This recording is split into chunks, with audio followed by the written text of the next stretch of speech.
here we are. Yeah, dude, listen, we're already vibing. It's fine. Everything's gonna be great. Today's gonna be great. And you know what? For the next hour, it's just Just us, okay? us. It's just us and my little Yeah. raven. Oh You see it?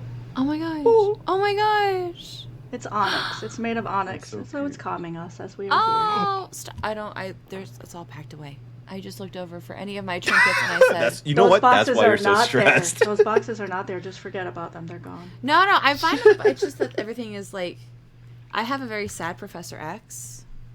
Oh. Is that plutonium? Professor X. Professor Utonium. Professor Utonium? Plutonium.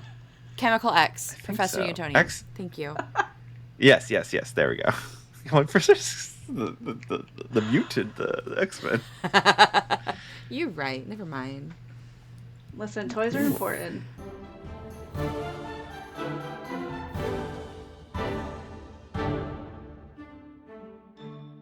Hi, welcome to another episode of Dungeons and Degrees. My name's And I'm Adrian. Alex. And today we are with Shannon of ImaginIf. Yay. I had the pleasure of joining Shannon on her channel. It was great. It was great. It was so nice to have you over there. What were we all talking about? We were talking about I think it was representation. yeah, and just Dungeons and Degrees and some promo and that kind of stuff. I do the creator spotlight over there just to kind of give everybody a chance to shine. There's so many amazing people in this space in general, and so I wanted to give a place for us to just kind of hang out and chill and do what you're doing, kind of. So yeah. So we do that live on Twitch. Listen, I like doing this. Right? I do too. And that's why I like doing it on other people's Hell yeah. channel. Yeah. Yeah. The whole live thing is kind of intimidating to me. Not because I'm like, oh, what if I say something? It's like, I have to watch chat or I'll ignore chat, or if I'm out, I'm ignoring the guest, or like my attention is already split between like sharing a balance that adding a third thing, which would be chat, is just a whole nother beast in my I opinion. agree. It is a whole different animal entirely. But I really enjoy the live chat aspect of it, and the randomness that comes in and questions from the community and that kind of stuff. It just adds another level. But I host a podcast also, so I know like it's much more chill when I show up to record the podcast. It's easier because I can just be like, oh, let's whatever, let's redo that, or whatever, that kind of thing, which we rarely do because we usually are just like, what the hell, that was great, because it's less stress, but yeah, absolutely.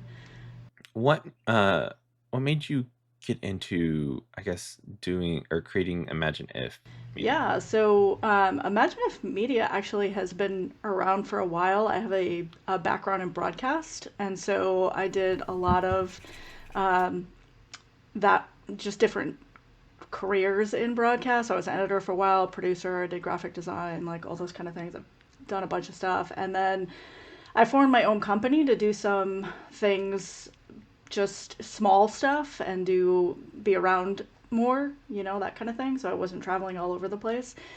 And I did that for a while, and then I kind of let it sit, and I wasn't really doing anything with it. And then I got back into it because I got back into the TTRPG space. And so, I kind of wanted a place to really just dive back in. It reignited, I guess, my love for creating and for producing and doing all those things. And so I just started doing that. So the company is an actual company, ImaginIf Media. It's an LLC, which is a whole nother stressful situation that people go through to form an actual company. And then I wanted to basically just be a space that was going to be able to support the community too. So I do a lot of like trade for services kind of thing, like, hey, I'll do a graphic for you, you come do some editing for me, or, whatever, that kind of stuff as well. So yeah. And the TTRPG space is pretty new for me. It was the October, I think, of 2023, so not that long ago. It was actually a Threads deal. I was responding to a fairly new acquaintance that I had at the time, Johnny Talking XP, had posted something about doing a Candela Obscura game. And at the time, I had no idea that he was talking about streaming. So I was like, oh my gosh, yeah, hell yeah, get me in. I want to do that. And Johnny was like, it's streaming. Do you care? And I was like, no, sure. What the hell? Let's do it. And did my first session. And of course, it's Johnny, and he's amazing. So, immediately spoiled right off the gate. Uh, but yeah, did that and absolutely fell in love with it. And now I can't get enough. I say yes more than I should, which stresses out my time. But, we all do that, right? Oh Yeah. yeah. And It's just so much fun to go out, go yeah, around. that's it. Like, it's so hard to say no. So I started basically just saying yes and getting on a bunch of channels and doing a bunch of things. And then I was like, sure, let's start a Twitch channel. Why not? And so I did that and, started producing some stuff on there. And so now we pretty much, on the channel, we pretty much keep it to mostly the talk type stuff. And then the other things that we do are charity streams. So I will host other GMs to come on the channel and do charity streams as well. So kind of gives them a little bit more places to play and that kind of stuff. And then I just jump around too. I'm regularly streaming, I guess, on Don't Kill My Character. I play Raven as part of a Mutants and Masterminds series that is the system by Green Ronin, which I absolutely love and highly recommend.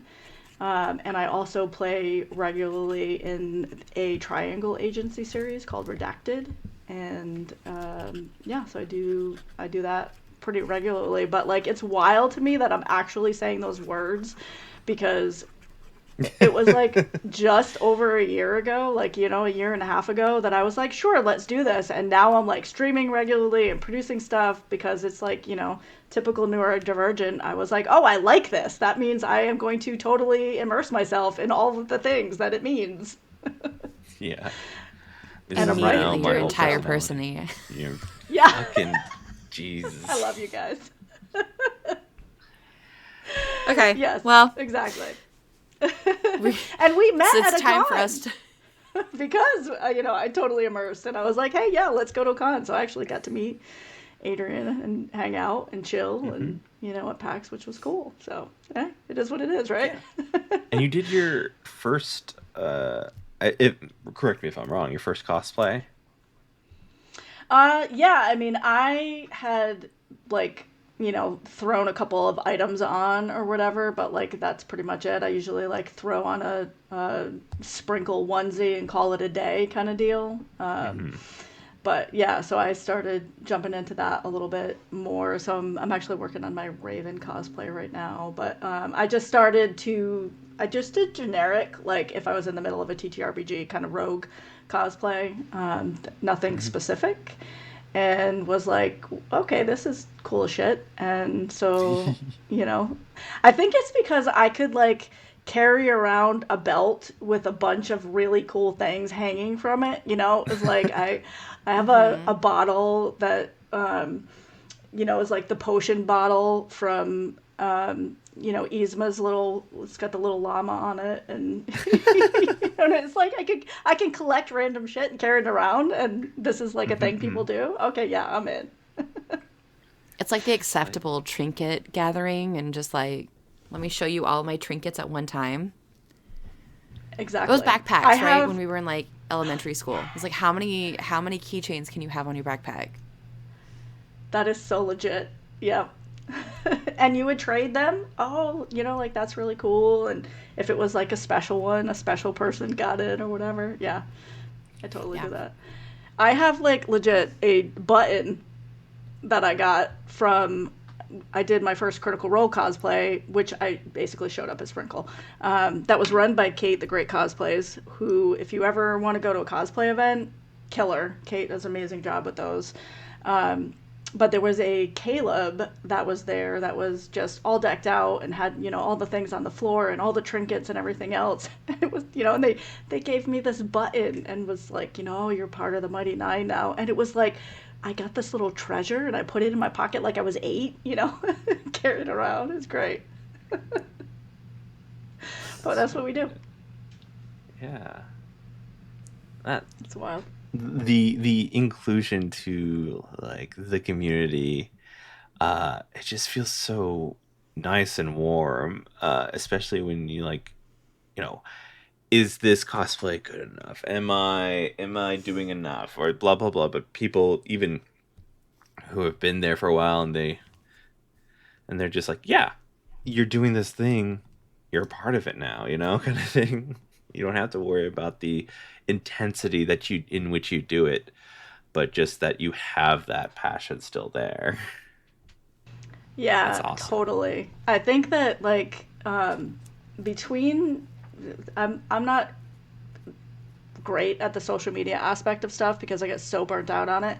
But Threads was kind of like felt to me like this home away from home almost, where like a lot of people from the community were kind of hanging out in there, and there was a lot of conversation kind of going back and forth, and it really did just feel warm and cozy. And as a creative, like it's wild to me because like I'm this creative person. I do, art and writing and all those kind of things and everything. But I also am, we talked about it a little bit before, but like I'm a Reiki practitioner and I do spiritual stuff and magic-y shit too. I'm practicing pagan and all of that. And like it's so wild to me how much that crosses over in the TTRPG community. I was just like, my people. I found my people. Like it just all came together kind of like in one thing. Um, and everybody supporting each other, creating stuff. Like I said, I started producing things because it was like I was asking other people, "Hey, how do you do this?" Or and so much support and suggestions and other people highlighting, other people's work and everything. So it just felt really nice. That feels really Um, big. I Go ahead. think Sorry. sometimes when I think about our community, no, it's okay. I think it gets really big. And then it feels really big, right? When you first enter it, you're like, oh my gosh, like all these people are doing all these things. How am I going to even play a factor in this community, right? Because everybody, not everybody, but I know I like to feel significant, right? As most humans do. Um, but then once you start like pulling things apart, you're like, oh no, now this is just all interconnected. We all know each other. We all want to support each other. And like, it just becomes like reposting and talking about other people's projects. Like, you could fill your entire day just doing that. And then everyone else is doing that for you too. So it becomes this like really nice supportive web of things. And I know it gets a little sometimes a bad rap because there's still drama of people doing things that are just questionable human things. That's because people. Because people, right? We're still people. We're still doing things. But like, I I think the further we've gotten away from our first Gen Con and the more we get to our second Gen Con, I'm like, oh wow, this is like a real thing. Yeah, I agree. And I think I was in it for a little bit before I saw any of, that kind of drama coming in. And I have enough real life stuff. So I'm just like, you know what? I ain't got time for this. I just don't have a space for it in my life. So I just go in the other direction kind of deal. Um, but I think for the most part, I've been really lucky in that the people that I've interacted with and come in contact with are not those people. You know what I mean? Like they're not creating the drama or part of it in any way. So like that, I think I've been kind of shielded from it, and it's just so many different spaces that I'm in. Like whether it's a Discord group or whether it's Discord channels from specific Twitch servers or communities and things like that. It's like everybody is supporting of each other in those Mm-hmm. spaces. Like you just see it, people lighting each other up, and and even like legitimate support. Somebody's having a massive struggle in their life, and there's people coming together to help support that, whether it's a Ko-fi donation or a charity stream or whatever. Like, And I think that helps for me to like just want to be in the space more and do more things, so it's not just about playing for me. It's not just about getting in the space and showing up on a channel and playing, although I love to do that. There's a big part of it for me that really needs, I think, that human connection part of it and wanting to help the other people and vice versa. And I think like what you said before about like needing to be valid, like especially in the state of the world right now where everything is a dumpster fire, I think more so than not we need that. Like we're I don't know about you, but like I'm walking around like constantly shielding, constantly putting walls up so that I'm not being totally affected by everything else that's out there, and energetically maybe feeling stressed out, and have all the things, ADHD and anxiety and like all these kind of things, and that's a lot. So I think it makes it that much more important when you find those spaces to just sit around a table and be silly. Yeah. Oh yeah. I have sure. Dochi's anxiety constantly like playing in my head, just like all day long. Is Which that the you can't one play with, at school because the kids can't listen to Dochi at school. What, you learned that the hard way or what? Listen, I will play music that make we were listening to Muse this week, okay? And my kids were like, "What are we listening to, miss?" And I was like, "You are in here for 55 minutes. You can put up with the 3 songs you're going to actually listen to." So no, I don't play inappropriate music, Adrian. Besides, do you want to know the weird thing that does happen? And I've noticed it a couple of times. Yes. We play music that's not in English, and people forget that those words actually mean things. And so sometimes songs come up, and you're like, if we translated this right now, I don't think we would be playing it. But that's fine. It's fine. That's it. Yeah, it's just the sound that it's making. It's the I sound, don't yeah. know what's behind it. But I mean, I do that with songs now that like I listened to in my youth where I'm like, holy shit, that's what that meant? I had no idea. When Two Become One by Spice Girls, who didn't have that completely choreographed with their best friends? Like, There's just so much. Yeah, it's constant. I think people just don't listen. yeah. Yeah. Yeah. It's wild. in Adrian, there. did you have any songs choreographed Adrian's when you were a thinking. child? I can tell. No, I don't. Nothing? I didn't have that kind of ship with somebody. Oh, that was so sad the way you said that. I want to give you a hug right now. It's fine. It is what it is. Kind of feelings about it. We can choreograph something. What do you want to Oh, you Listen. should totally do that. Okay, I will say this. The one thing that I did want to choreograph was just like, I was always thinking about like, oh, it'd be so cool if we just, like, 3 of us just busted the same move at the same time. And I'm like, okay, well, dances are gone. I guess I'm just gonna have to save it for my fucking wedding, whenever that is. Could go on TikTok, I guess, right? You and your partner just play a song and that you have completely choreographed. Oh my gosh, Adrian, I think anybody would be willing to do that and stick to that bit. If that song was played while y'all were together and just bust out the same choreography, I'm telling I you. would be willing. I would be willing to learn something. I think For this the could be bit? a Gen Con thing. For the bit? Oh my god, for the bit? Anything for the bit. Yeah. You say you have a panel coming up, so you could work on it for that. Pre-dance panel. We also talked about what's it called, Mermaid Man and Barnacle Boy as our cosplays.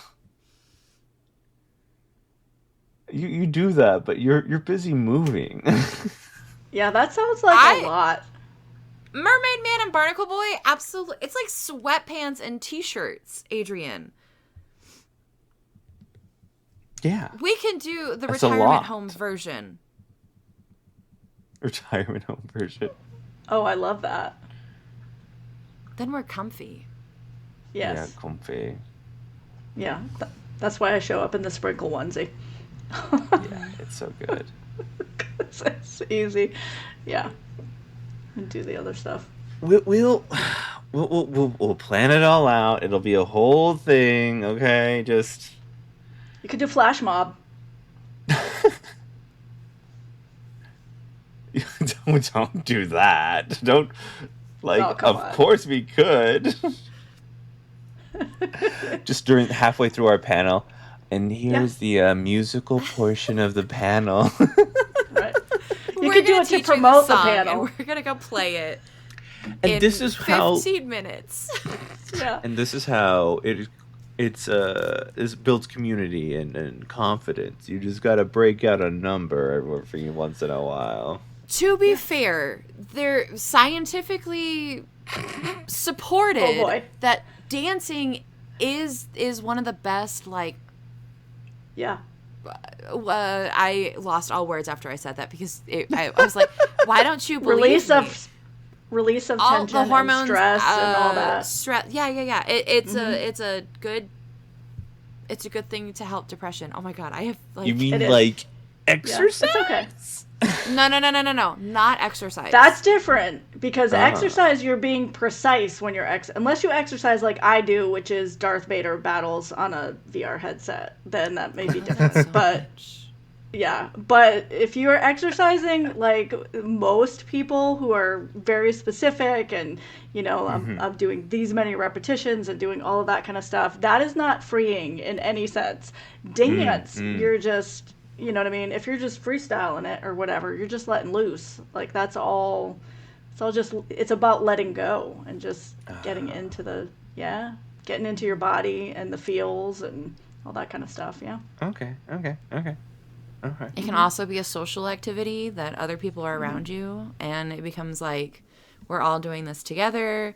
You're also just able to move your body somatically versus sometimes then there's a lot of like mind games you have to play with yourself sometimes when you're working out because you're going through that mental wall of either I'm not good enough or is this even worth my time and effort. But that's why we're thinking, the humans are thinking that there's so many rituals that tie in dancing across the globe. It's not just one culture over the other. All cultures seem to have some sort of dance element in their celebrations. Yep. Okay. Bringing out there the you go, books. flash All right, mob. I get it. Flash mob. So instead of Adrian likes to flash pull out that mob he has a psychology degree as if I don't have one too. Like, Ooh, And I have a- I've never said it like that though. I know, but you pull it out and you're like, I have a psychology degree. Yeah, I have a human development and family studies degree and a master's in children education. Children. children. That's a whole different degree. Whatever they do, it's fine. They gave me a chance to study whatever the fuck I wanted to, and I went all the way. You didn't choose dance? I'm just kidding. I didn't choose dance. That's crazy. Not yet. There's still time. There's still time. True. Listen, what do you mean? They're trying to get us to pay back our student loans now, right? You don't have to pay back student loans if you're still enrolled in college, and you can probably afford to go to community college. So Yep. look out. I probably will be a dance major fairly soon. And you only have to, after you have like every 8 months, you have to like enroll in classes. So you don't necessarily have to go every semester. You could take like every other semester and do, just in case, dear listener, you could have do, any plans. The power of movement in your classroom or whatever. You know what I mean? Yeah. Yeah. It's community college up, baby. Wicked smart. Wicked smart. You just got to be gonna enrolled bring in a back my degree-seeking Massachusetts. field. Everything's degree seeking if you know how to play your cards right, is all I'm saying. That's a lot. That's why I got a minor in film. It was like, oh, I'm just fulfilling a minor. Don't worry about it. and that was my major. Nice. Yeah, I was like, the heck with all of the like sciencey stuff. Let's just have some fun and make some cool shit. It's Yeah. it's tough, dude. It's biology. Like I get it. I just didn't stick. I just a lot of names. And man, do I not know how to remember names. Yeah, it's a lot. Memory is a lot. Yes. So, your first experience within TTRPGs was Candela Obscura? Streaming, yes. Streaming, okay. I've been playing, I mean, I've been playing games for my entire existence of life, but weirdly, I did not play D&D for whatever reason. You know, like I'm old as shit. I grew up in the 80s, and so I, you know, grew up in a time when I could have been playing D&D when it was big and, you know, all that kind of stuff. Well, it was But culty. when it was culty, yeah.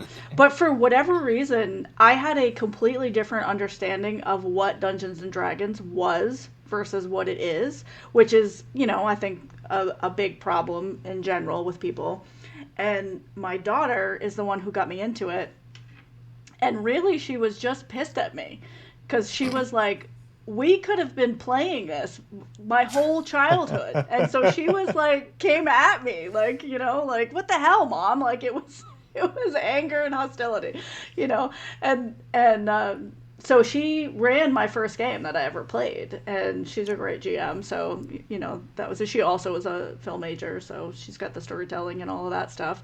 Hmm. But I was like, holy crap, this is cool. And then she was like trying to get me into watch Critical Role for years, and I was like, dude, who has time to watch 4 hours of that shit? I don't have time for that. And Hmm. then she's tricky. She's really tricky. She put on. We were on a like in a car for like hours at a time or whatever, and she put the Mighty Nine on, and I was like, "This is really good. What is this?" And she was like, "Aha! I have, You're going for my I've truck got you card. in my Now. web."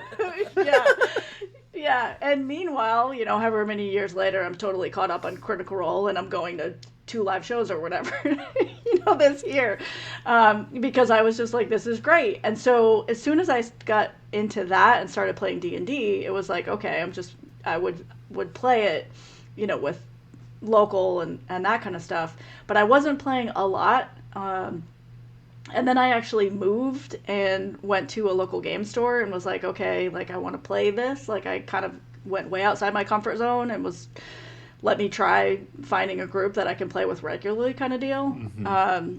Which is a totally different experience. I feel like there's layers of role play gaming, tabletop role play Hmm. gaming, you know, and there's something to be said about each level of them, but it's a completely different experience. And so I was doing that for I don't know, probably 5 6 years, maybe a little bit longer, and then it wasn't until October of 23 that I played online. And then since then, I play all the time. I play more online than I do anything else, and most of it is streamed. But I do play some off-stream games too. I'm actually doing, I love doing play tests, and Hmm. so I'm actually in the middle of a play test right Ooh, now. secret. Yeah, for Marco Mod's games. I'm doing Oh. that playtest, and I'm going to tell you right now that Kickstarter, you just need to do it. Go do it. Go sign it up. Go get it. It's amazing. But yeah, so that stuff is off stream. But yeah, so I guess you know a year and a half ish of doing the online stuff, which is wild to me that it was there in that online community that I really learned like all of the things that everybody should be doing when they play tabletop role play game. You know, like it's just safety tools and you know trying to create a safe space at your table and what that means and Yeah. you know it's not safe you can't define it as being safe. People decide if it is or not, but you can put the things in place and you know, and none of that was happening in the local spaces that I was participating in. which they are now because I made those changes. But like I think most people don't see that, and most people just know D&D. You know, they don't have any idea that there's. I mean, I play probably the least D&D. I play a bunch of other systems, and I enjoy playing as many like independent games as I can get. So, like I just wrote a Star Wars version of Sagas by the OKSGM Dennis. So I, you know, as much as I can to get my hands on somebody else's system and play that is cool. Just throw that around. We had Itch is a Dennis great place for on, that. or that, yeah, like 2 weeks ago. Oh, nice. Yeah. And I also had Yeah. the pleasure of playing on stream with Dennis as well, playing Sagas. It was the epic version, which is you include poetry into the game. It was Nice. so cool, so fun. Yeah, I love. That's a great system to really just skin, and you know, create whatever you want. I played a on-stream game of that as we were Pokemon, so that was really fun too. And that one was written by Mika of Roll D5, which is another thing I recommend going and grabbing that. That's fun to play too. Oh yeah, for sure. That was my first on spoiler alert, but that was my first on-screen character death as an Eevee. Yep. Not as an Eevee. As an No. Eevee. Yeah, like No. you know, No. I'm a Pokemon. No, you let right? the dog die in this. This is. Yes, this is what I'm saying, right? As an Eevee, we're like, you know, there's a few different evolutions on there, and yeah, you know, you think you're showing up for this is typical roleplay, right? You think you're showing up for this fun little, hey, I'm gonna play a Pokemon and be silly, right? And we did for a good portion of it, but then yeah, I had an epic battle, and one of the fun things of the Saga system is that you actually can choose like an epic death, essentially, where you're just like, no, you know, that's it. I am going to die, but I get to do all of this cool stuff as I'm dying. You know what I mean? And so that's what I chose. So I actually chose the death. But it was wild. It's a great system because I think I was talking with Dennis about like a death within a game. Like we can roll and try to be heroic, but sometimes the dice just don't want it, and you're just like, and I miss as my last attack. Yeah. So giving that player agency back to the player feels better, to be honest, because I've been in a spot where it's like this goblin's got 1 HP and you have 1 HP and everybody else is down, and you're both missing. You're both rolling and missing. And it was just tragic when it just didn't come out. Okay. We're having this. We're having this discussion again. That is where I think we just throw away the dice when it comes to points like that. I think we throw away all of the rules. I do not think you need to be rolling your dice. I think at that point, especially when we're talking about D&D itself, if you are consistently losing and it's not helping the story, then it needs to be thrown away. Throw the dice away and come together at the table and figure out a different system. I'm so sorry that everybody with like the need to follow rules is like currently dying, but like okay. What? Shannon. I love that you're just hiding during that entire thing. You died as an Eevee, okay? Yes. But you had that agency Yeah. to then describe your heroic Eevee death, right? Yeah. Mm-hmm. Do you think it would have been less of a? Do you think you would have taken away from the story if you had to roll dice with it? So I am with you in that I am for sure not the crunchy mechanics person. Even when I'm writing stuff, I'm just like, somebody else needs to look at this to make sure this actually it doesn't break the system.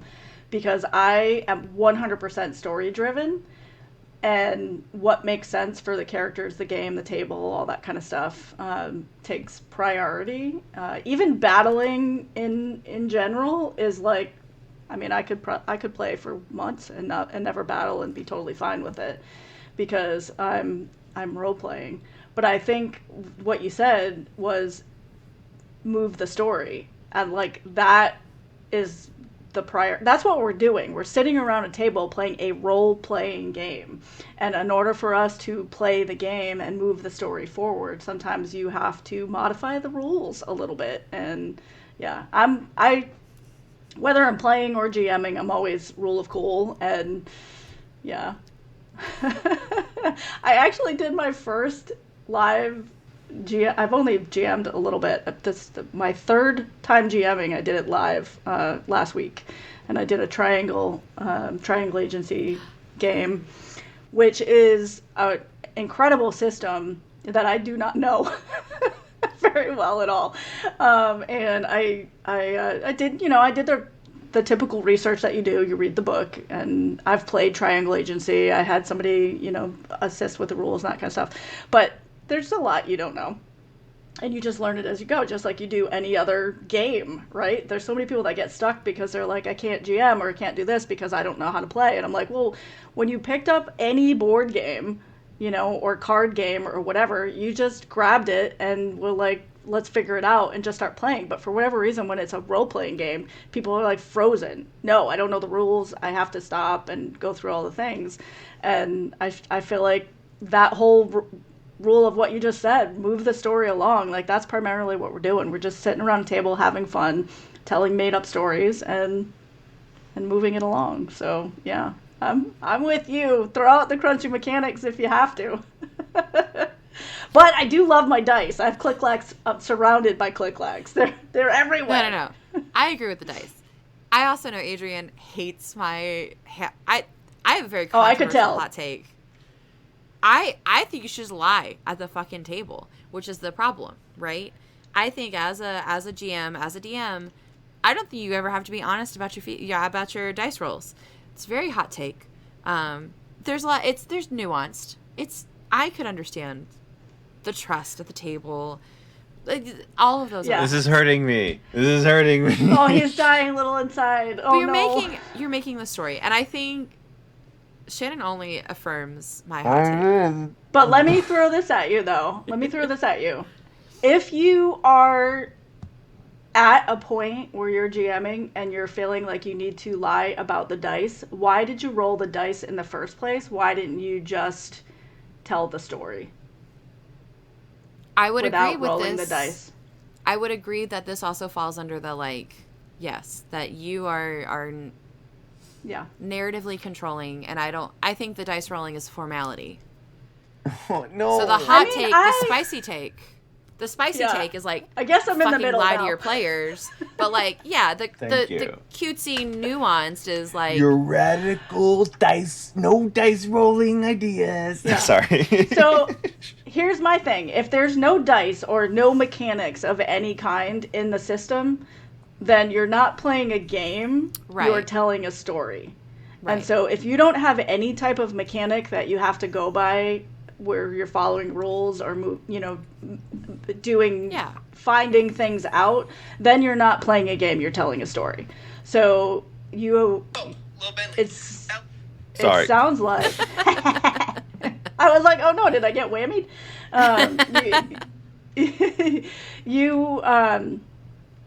It sounds like for you, like you just want a more robust system that is going to allow you to make those choices and not be where you have to take the thing. But I would argue that no matter what the rule is and no matter how crunchy a system is, if you're communicating at the table with your players and everybody has the same understanding and truth, then you can just communicate what you're doing.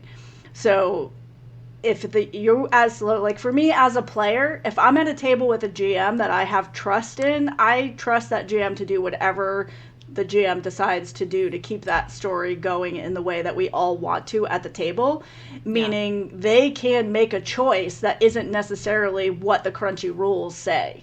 And then they don't have to tell me about it then, but they can tell me about it later. But the lying part of it, that's a different dynamic for me, because like I feel like if you have to lie at your table, then it's not your table. I feel like if you're not at a table with players and a GM that you can be truthful with, then it's not a safe space for me. You know what I mean? So that's where that crosses that line. But you don't have to lie about it. You just have to play it at the time and then communicate it later. That's fair. So we're gathering. Wait, did I just mend the two of you? Hang on. I don't know. Listen. We'll find out. I will also agree that my statement is inflammatory for the sensationalism. That, like, yes, with the understanding at the table that there's already prior communication, there's already prior trust, everybody's in it for the, like, same goal. Absolutely. Like, at that point, you are all on the same page of wanting to create a good story or create a story in which everybody at the table is happy about. The immediate distrust of, like, oh, I'm not going to tell you the truth about my roles is not necessarily just, like, to play with random people, right? This is not a, like, one shot. This is not these are new people at my table. This is a conversation first. So yes, inflammatory and obnoxious, yes. But it does lead to these really cool conversations about, like, what does that mean at the actual table? Like, we are able to sort of parse through. And I don't like to GM because I'm the person who wants to have all of the story, all of the things in line before I feel comfortable doing so. So even me saying that is once I'm even acknowledging that it is inflammatory because I don't actually have the confidence that might lead me to be the GM in a game. I'm working on it. I'm practicing, but it's been so long. So let me ask you this. Let me ask you this on that. Not feeling like you have the confidence. So you feel like you have the confidence as a player and you have fun and you do the thing. What is different about it as a GM for you? I think it's the amount of things to control. Because I definitely know starting at a table for me, I have a lot of anxiety playing a new character and making sure I'm being true and honest to that character and because then at that point, by the time I've created it, the character has a completely different, I think it's more fully formed. And I'm like, oh, I need to play it correctly, which is the word that gets me in trouble. Because there's no right or wrong way. We are, once again, playing pretend. Control. Yeah, it is definitely a control issue. Oh, for sure. Oh, that trauma, yes, absolutely, comes up through my play. How many variables can I be in charge of before I feel like I can't? And I start off at tables, like, really quiet, unless I have a very bold character choice in which I can hide behind up front. Yeah, I can relate to that. I would challenge you to think about it that you are not controlling anything, that you are simply guiding and suggesting along the way. So if you this helped me a ton in terms of, like, just releasing that stress of how am I going to remember all this shit, because I can never remember anything.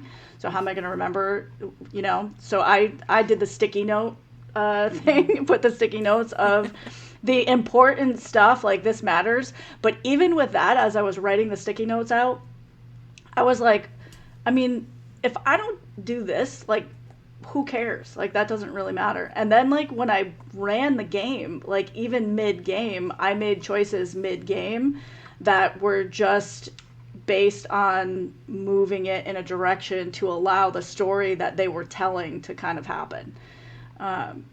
So yeah, so I would challenge you to think about it less as a control thing and more as like you're just guiding your kids in your class. You're not controlling them. You're just guiding them to where they find the next piece of information that they need to do, you know? I don't know. No. I think that's a fair statement. I think it's interesting in the way that people develop their styles of storytelling, because I at no point ever, especially in childhood, felt like I was a storyteller or I could tell. Like, I was very factual. I was very logistics. And so I find myself like looking for that as an outlet. Looking for creative storytelling as an adult, because I didn't have it as a kid. I didn't play I think pretend. it's It might have been the autism, but I didn't play pretend. yeah, well, and I think it's interesting that like you as a child wanted that structure and the crunchy mechanics, and then as an adult you're like, screw this shit, throw it right out the window. Like, I don't need any of it. So it's like you've gone from one extreme to the other. We can dissect that off the podcast with my How does that make therapist you present. feel? Right? I know, like, yeah, sorry. No. That's what this Yeah, is no. about, though. That's Yeah. what role play games, like, they give you the opportunity to do those Yeah. soul searches.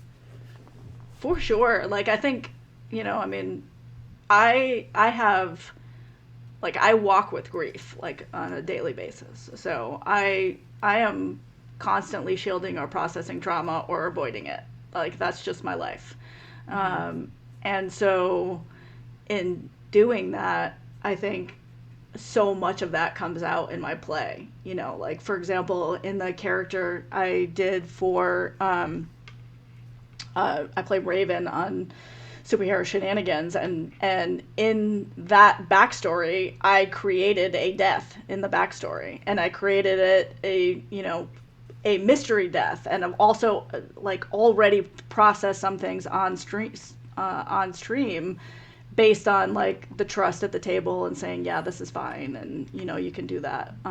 So I think, like, in general, we kind of go into these role play games to escape or to process, like, and both of them are actually processing trauma. You're just doing it in different ways, and I would argue that most people have something that they're walking around with, some kind of trauma, just different stages and levels and whatever. And it definitely helps to be able to be someone else for a little bit so that you can, go through those things and see what that feels like and look at it from a different lens.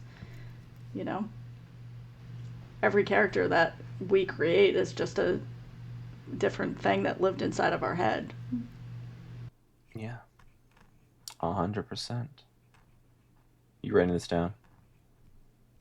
Dear therapist, I'm seeing somebody else. I'm sorry. I could do this all day.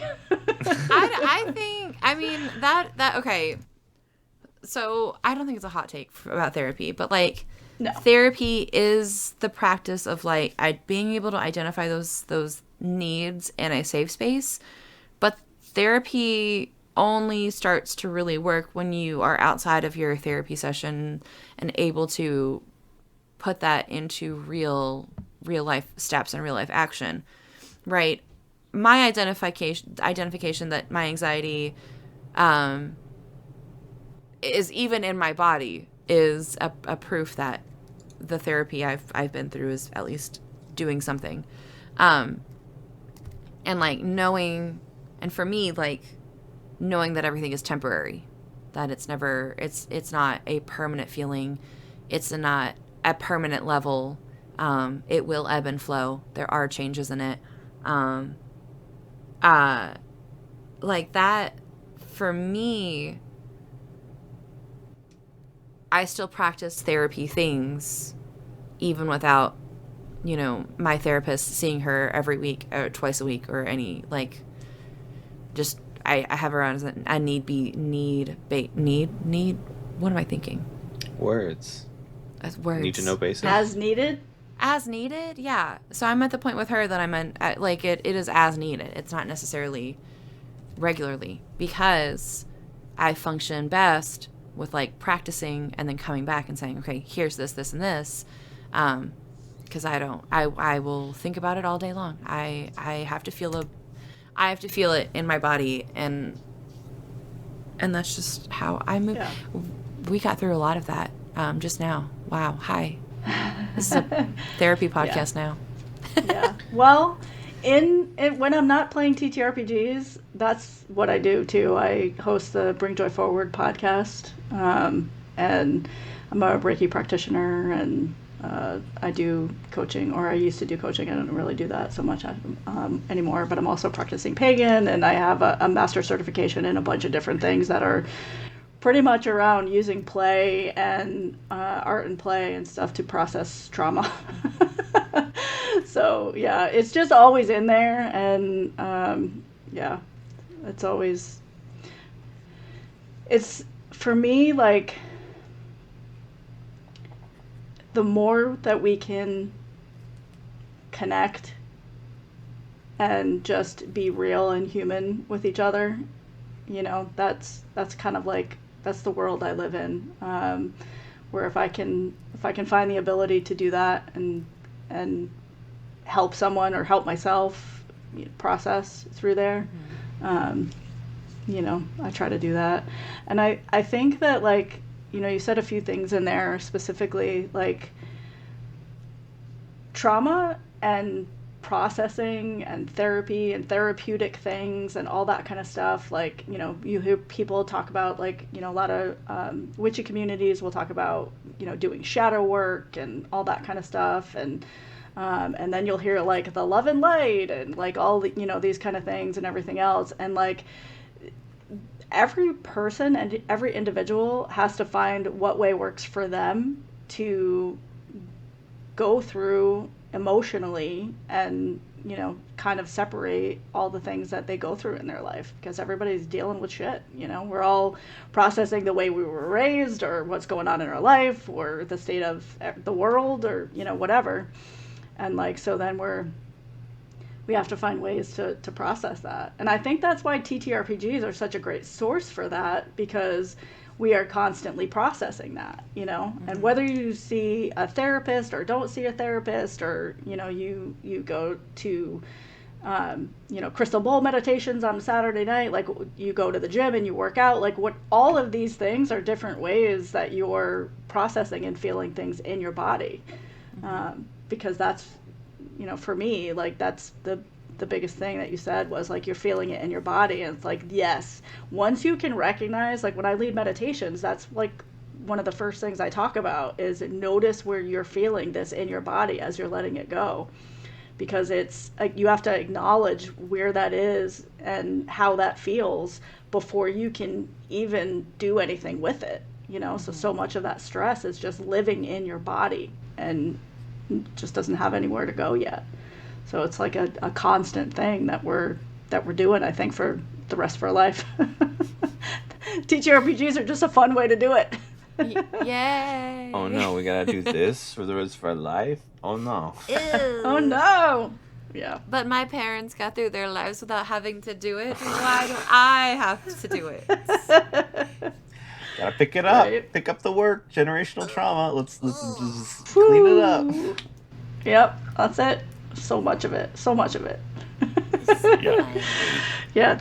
That's why it's fun to play evil. Yeah. That's why it's fun to play evil characters, you know what I mean? Or because, like, they're not evil. They're, like, not always, you know what I mean? Like, it's, that's the, you know, that's the argument with half of it, right? Is it's, like, you know, they're just dealing with, they're just not dealing with their trauma. For the most part. True. So, yeah. I have a question. It's not related to this at all. Good. Let's go. Bring What's the lightsaber color? that you have back there? Which one do I have out?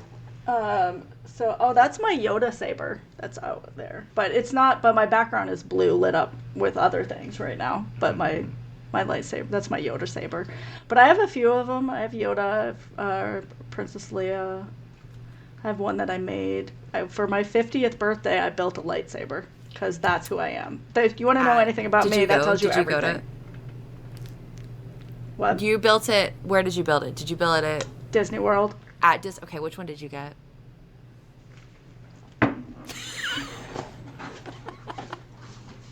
Where is it? I see the sleeve in the back.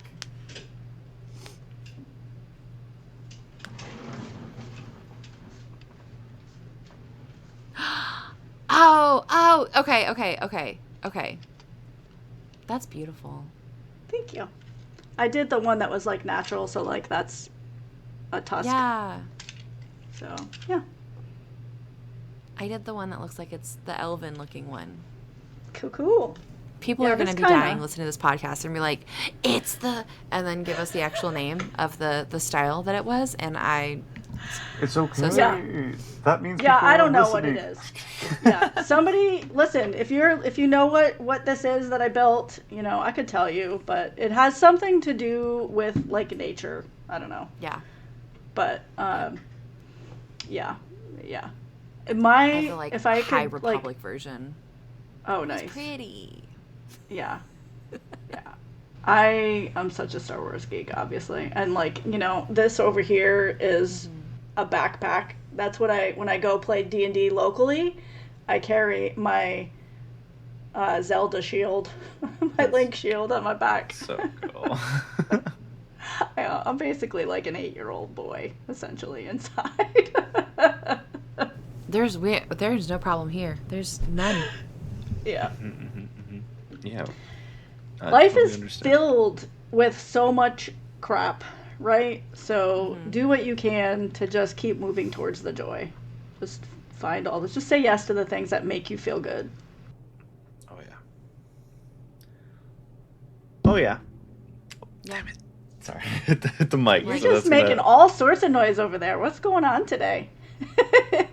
Just acting up. He's choreographing like.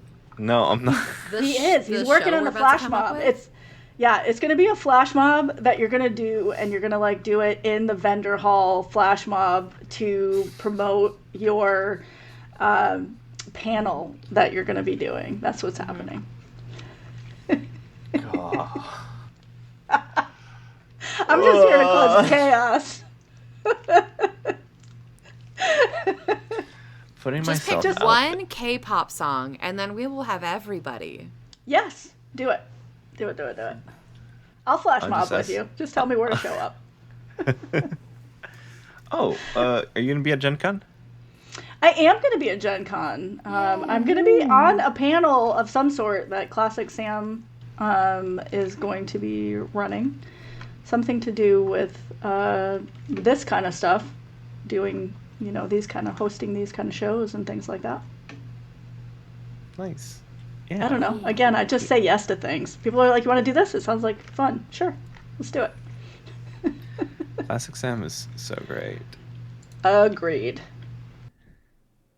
Gen Con, are you doing cosplay at Gen Con? I don't know. I'm still deciding because, I still am trying to figure out. I get stressed about Gen Con because of the way that there's 8 million possibilities of things to do at Gen Con. And they're like, we give you 3 whole weeks. And I'm like, no. I want, like a year. Tell me what's coming a year in advance so I can look at it all and process it and make my little list and, color code everything and put it in order and do all the stuff that I want to do.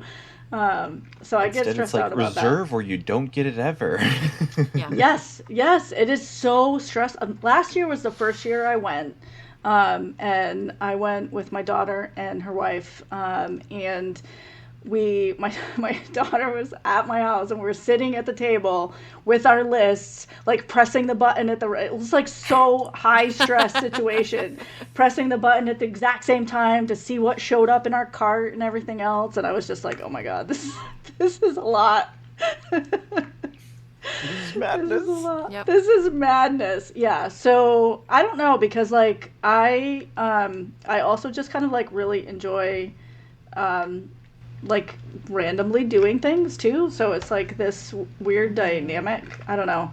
PAX U I loved because it was really just like everybody kind of like seeing each other at various times and walking the vendor hall and like, you know, supporting panels and stuff like that. And Gen Con's just massive. So it's a whole different, you know, vibe.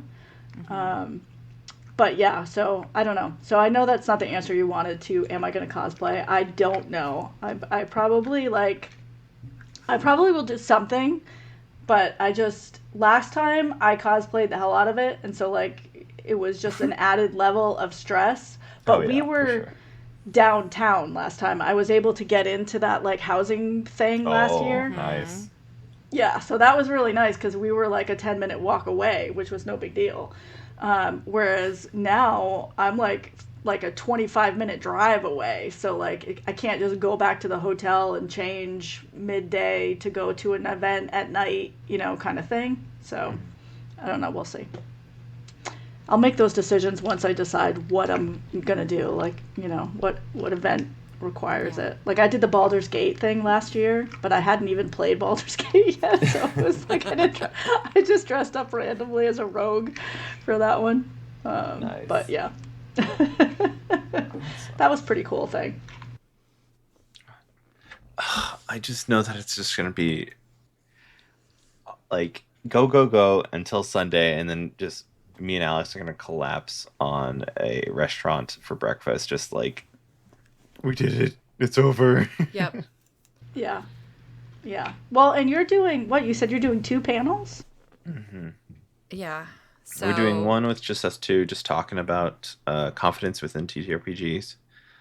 And then the second one was the the speed speed dating with type situation like with creators and yeah, with creators creators. and Oh yeah, players. that's right. But that's not a panel. That's going to be an event. You said, right? That's going to be, it's listed as like an in-between event, so I don't know how you find it. I just got all the information yesterday. We finally got our acceptance last night. And so Yay. But yeah, it'll be like what we're doing here. Like what we do, what happens at the bar, what happens at the hotel. The thing that I hate the most, because at that point I'm already overstimulated. I just want to go home and take my shoes off. But like Adrian's very good at it, and like y'all met. I was Yeah. like, no, especially at PAX Unplugged. I was like, I'm going to a concert. Goodbye. Yeah. And it's tough because I feel like a lot of conventions are run by people who are neurodivergent and like the people who attend it are very neurodivergent, but it is a very neurotypical setup. There are Agreed. all these noises, all of these people. There's not quite enough space for everybody. The people that annoy me the most are people who have no spatial awareness, and they just like run into you, which is crazy. 'Cause Yeah, I'm I just- often feel like I'm invisible. Like, and I'll ask whoever I'm with, like, am I like not here? Like, am I? Because I feel like I'm walking down and I'm constantly, because people are just going like right Yeah. at me. Like, I don't even exist in the space. It's wild to me. I have no idea. Yeah. I agree though. It's like, it's very, but I think like that's the world, right? It's very neurotypical world. So, it's probably neurotypical people running the event because, you know, they're the ones that are scheduling the things out and getting them done. Absolutely. Chaos. Which, Chaos. you know, somebody out there will work on it. Yeah. Go to the rooms, you know, the quiet rooms and stuff like that. Take this. Puts on a quiet I fully room. fell asleep just like on the side of the wall at Gen Con. I just like curled up in my little ball with my dice bag, all of my things, and I said I'm just gonna take a quick nap and like it'll be fine. Yeah. And it was fine. But You find your way. yeah. Well, this was fun, you guys. Yeah, Yes. thanks for coming us. Where can they find you? Oh, where can you find me? All over the place. If you go to imaginif.shop, you can find all my links. It'll take you to my link tree. But yeah, I'm ImaginIf Media on Twitch and YouTube. So I've done a bunch of really great interviews with people. So go to listen to them talk. It's mostly them. This. I don't like being in the spotlight generally. I'm usually the one that's holding the spotlight on someone else. So yeah, so go over to the YouTube and check out everything that's on there. And yeah, and you can, on the link tree, you can see where I'm at. But ImaginIf on all the socials. So it's IMAGINIF. So no E on Imagine. And pretty much on all the socials, or like I said, ImaginIf Media on Twitch and YouTube. Yeah. Thank you, dear listener, for joining us on another episode of Dungeons and Degrees. You can find us wherever pods are cast, so be sure to like, subscribe, give us 5 stars, review, send us questions, send us to your friends, your neighbors, your enemies to lover, whatever. Your therapist. Actually, just send us to your therapist too. We need more therapy. You can also find us on the social medias at Dungeon and Degrees, and you can help support us on Patreon at patreon.com/Dungeon and Degree. Degrees with the S at the end. Yeah. Words are All hard. right. Yeah. Thank you so much for listening. My name's Adrian. And I'm Alex. And I'm Shannon. Yay! Go have some fun.